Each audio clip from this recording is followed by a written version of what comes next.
Welcome to my channel.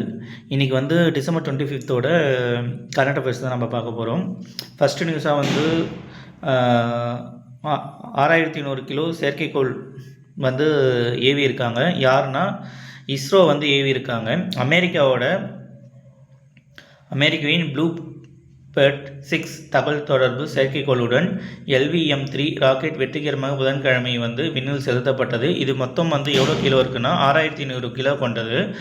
இந்திய விண்வெளி ஆராய்ச்சி நிறுவனத்தின் கீழ் செயல்படும் நியூ ஃபேஸ் இந்தியா லிமிடெட் நிறுவனம் வந்து வெளிநாட்டு செயற்கைக்கோளை விண்ணுக்கு அனுப்புகிற வர்த்தக நடவடிக்கையை மேற்கொண்டு வருகிறது. இது வரைக்கும் வந்து அவங்க என்ன பண்ணியிருக்காங்கன்னா 430க்கும் மேற்பட்ட வெளிநாட்டு செயற்கைக்கோளை வந்து அவங்க வந்து ஏவி இருக்காங்க. இந்த வெற்றியின் மூலம் 1993ஆம் ஆண்டிலிருந்து தற்போது வரை 34 நாடுகளில் 434 செயற்கைக்கோள்களை செலுத்திய பெருமை வந்து இஸ்ரோ சாரும். விண்வெளியிலிருந்து நேரடியாக கைபேசிகளுக்கு அதிவேக இணைய சேவையை வழங்குறதுக்காக இந்த செயற்கைக்கோளை வந்து இப்போதைக்கு ஏவி இருக்காங்க. இஸ்ரோவோட தற்போதைய தலைவர் யாருன்னா வந்து வி நாராயணன். இப்போ குலசேகரப்பட்டினத்தில் வந்து இப்போ ஏவன செயற்கைக்கோள் வந்து எங்கேருந்து ஏவி இருக்காங்கன்னா வந்து ஸ்ரீஹரிகோட்டாலேருந்து ஏவி இருக்காங்க. ஸ்ரீதவான் ஆய்வுதளத்துலேருந்து. குலசேகரப்பட்டினத்தில் ராக்கெட் ஏவுதள பணிகள் நிறைவடைந்தது. 2027 மார்ச்சுக்குள் வந்து ராக்கெட் விண்ணில் செலுத்தப்படும் என்று இஸ்ரோ தலைவர் வந்து தெரிவிச்சிருக்காரு.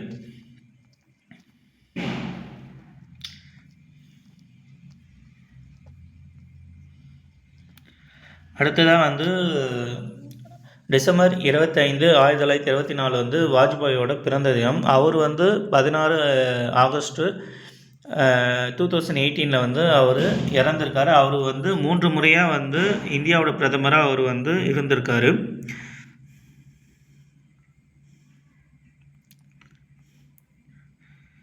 இப்போ இதில் பார்த்தீங்கன்னா வந்து 100 நாள் வேலை திட்டம் வந்து மகாத்மா காந்தி ஊரக வேலைவாய்ப்பு திட்டம் வந்து இது எப்போ முதல்ல தொடங்கினாங்கன்னா வந்து 2006ஆம் ஆண்டு தொடங்கப்பட்டது. இப்போ என்ன பண்ணியிருக்காங்கன்னா மத்திய அரசு வந்து பேர் வந்து சேஞ்ச் பண்ணியிருக்காங்க. அதுக்கு வந்து நியூ பேர் வந்து சேஞ்ச் பண்ணி இப்போ 40% வந்து மாநில அரசுக்கிட்ட இருந்து அது வந்து 100 வேலை திட்டத்திற்கான சம்பளம் வந்து அது ஒர்க்கிங்கோட காஸ்ட் வந்து அவங்க மாநில அரசுக்கிட்ட இருந்து போகணுன்ற மாதிரி அவங்க அறிவிச்சிருக்காங்க.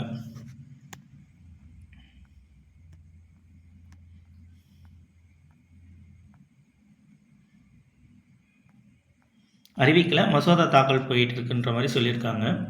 நெக்ஸ்ட்டு பார்த்திங்கன்னா வந்து நம்ம வாக்காளர் பெயர் பட்டியலில் பெயர் சேர்க்க வார இறுதி நாட்களில் சிறப்பு முகாம்கள். தலைமை தேர்தல் அதிகாரி அர்ச்சனா பட்நாயக். இதில் வந்து முக்கியமான பார்த்திங்கன்னா நம்ம தமிழக தலைமை தேர்தல் அதிகாரி வந்து அர்ச்சனா பட்நாயக். இது வந்து தெரிஞ்சால் போதும். இப்போ SARல வந்து சேஞ்ச் பண்ணியிருக்காங்களே, அதை பற்றி பேசியிருக்காங்க. நெக்ஸ்ட்டு பார்த்திங்கன்னா வந்து நம்மளோட அரசமைப்பு சட்டப்பிரிவு 51AG இது என்ன சொல்கிறாங்கன்னா வந்து நம்மளோட கடமைகள் சரன்சிங் கமிட்டி தான் வந்து நம்ம அடிப்படை கடமைகள் 42வது சட்ட திருத்தத்தின் படி கொண்டு வந்தாங்க. அந்த சட்ட திருத்தத்தில் என்ன சொல்லியிருக்காங்க, ஒவ்வொரு குடிமகனுக்கும் காடுகள், ஏரிகள், ஆறுகள், வனவிலங்குகளை பாதுகாப்பது மற்றும் இயற்கை சூழலை மேம்படுத்தும் அடிப்படை கடமை உண்டு. அதன்படி பெருநிறுவனங்களும் அதில் அடங்கும் என்று நீதிமன்றம் உறுதிபட தெரிவித்துள்ளது. உலகிலேயே அதிக எடை கொண்ட பறக்கும் திறனுடைய பறவை காணமயில் வந்து 1930களில் ஒகேனக்கல் காடு, கோவை, சூலூர் விமானப்படைத்தளம் போன்ற இடங்களில் காணப்பட்டன. நாடு சுதந்திரம் பெற்ற பிறகு தேசிய பறவையாக அறிவிக்கப்பட வேண்டிய பறவைகள் பட்டியலில் இடம்பெற்றது வந்து காணமயில்ன்றது குறிப்பிடத்தக்கது. நெக்ஸ்ட்டு பார்த்திங்கன்னா வந்து சுற்றுச்சூழல் பாதுகாப்பு சட்டம் வந்து 1986, தண்ணீர் மாசு தடுப்பு மற்றும் கட்டுப்பாட்டு சட்டம் வந்து 1974 ஆகிய சட்டங்கள் வந்து அமல்படுத்தியிருக்காங்க. அந்த ஆண்டில் வந்து அமல்படுத்தியிருக்காங்கன்றது மட்டும் அவங்க இன்ஃபார்ம் பண்ணியிருக்காங்க. இப்போ இதில் என்ன சொன்னாங்கன்னா, அந்த காணமயில்ன்றதோட பறவைகள் வந்து அவங்களோட வாழ்வாதாரம் வந்து குறைஞ்சிக்கிட்டே வருதுன்ற மாதிரி சொல்லியிருக்காங்க. 100 முதல் 150 வரை மட்டுமே இருக்கலாம்ன்ற மாதிரி இப்போதைக்கு சொல்லியிருக்காங்க. அதை பற்றி தான் பேசியிருக்காங்க. நெக்ஸ்ட்டு பார்த்திங்கன்னா வாஜ்பாயை பற்றி ஒரு ஆர்டிக்கல் இருக்குது. வாஜ்பாய் வந்து 1998 வந்து பொது தேர்தலில் மீண்டும் வெற்றி பெற்று பாஜகவின் ஆட்சி அமைத்தது. வாஜ்பாய் பிரதமரானார். மே 1998 இந்தியா நடத்திய பொக்ரான் அணுகுண்டு சோதனை வாஜ்பாய் ஆட்சியில் ஒரு மறக்க முடியாத சாதனை. நெக்ஸ்ட்டு பார்த்திங்கன்னா வந்து 1998 வந்து இவரோட ஆட்சி காலத்தில் தான் வந்து தங்க நாற்கர சாலை என்ற பெயரில் உலகத்தரமான தேசிய நெடுஞ்சாலைகள் உருவாக்கப்பட்டது. இவரோட ஆட்சி காலத்தில் தான். நெக்ஸ்ட்டு வந்து பார்த்திங்கன்னா இவர் வந்து 10 முறை வந்து மக்களவை உறுப்பினர்களும் 2 முறை மாநிலங்களவை உறுப்பினராகவும் இருந்தவர் வாஜ்பாய். பிரதமராக வந்து 3 முறை இவர் வந்து ஆல்ரெடி இருந்திருக்கிறதா சொல்லியிருக்கேன். நெக்ஸ்ட்டு பார்த்திங்கன்னா வந்து மக்களவையில் நேரலை மொழிபெயர்ப்புக்கு அதிகரிக்கும் ஆதரவு. இப்போ வந்து நம்ம மக்களவையில் வந்து நம்ம வந்து நம்மளோட கருத்தை எடுத்து வைக்கிறதுக்கு அவங்கவுங்க தாய்மொழியிலே பேசலான்ற ஆர்டிகல் வந்து 120 வந்து சொல்லிட்டு இருக்கு.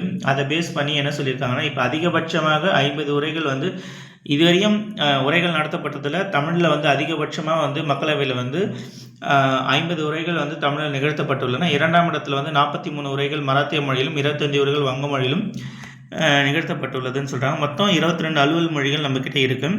2023ஆம் ஆண்டு டிசம்பர் 11ஆம் தேதி கேள்வி நேரத்தின் போது இத்தகைய மொழிபெயர்ப்பு வசதி வந்து அவங்க கிரியேட் பண்ணியிருக்காங்க. நேரடியாக வந்து மொழிபெயர்ப்பு வசதியை கிரியேட் பண்ணது வந்து இந்த 2023ஆம் ஆண்டு டிசம்பர் 11ஆம் தேதி தான் வந்து கேள்வி நேரத்தோடு தொடங்கியிருக்காங்க ஃபஸ்ட்டு.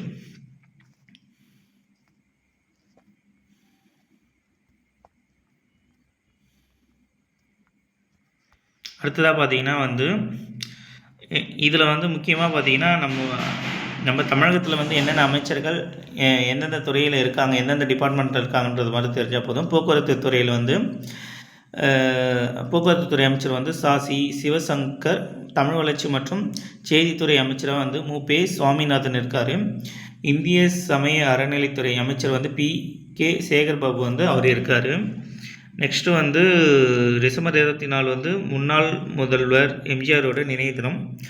இவர் தான் வந்து நம்மளோட சட்டமேலவையே வந்து நீக்கியிருப்பார். ஆர்டிகல் 169 பிரகாரம் அவர் வந்து சட்டமேலவை நீக்கியிருப்பார். இவர் மொத்தம் 10 ஆண்டு காலமாக வந்து முதலமைச்சராக பணியாற்றியிருக்கார். நன்றி.